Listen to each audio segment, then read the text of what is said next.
மாற்றங்களை இந்து மதத்திற்குள்ளே கொண்டு வந்து சிதறி கிடக்கிற அந்த மதம், அப்போது இந்து மதம் என்று அழைக்கப்படாத நிலையிலே ஆங்காங்கே சிதறி கிடந்த எல்லாவற்றையும் ஒருங்கிணைத்து இந்து என்கிற ஒரு அடையாளத்தை தருவதற்கும் வாய்ப்பை உருவாக்கிய மதம் அது.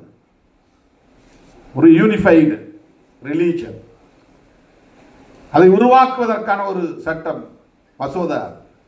அதை கொண்டு வரக்கூடாது என்று பெண்களை கொண்டே போராட வைத்தவர்கள் RSS, இந்து மகாசபா. நாடாளுமன்றத்திற்கு முன்னால் நூற்றுக்கணக்கான பெண்களை கொண்டு வந்து புரட்சியாளர் அம்பேத்கருக்கு எதிராக ஆர்ப்பாட்டம் நடத்த வைத்தவர்கள்.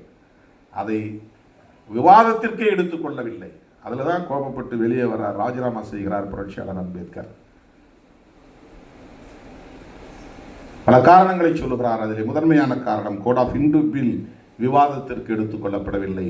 ஜவஹர்லால் நேரு அவரிடத்திலே நான் பல முறை இது பற்றி பேசியிருக்கிறேன், பல முறை அழுத்தம் கொடுத்திருக்கிறேன். ஆனால்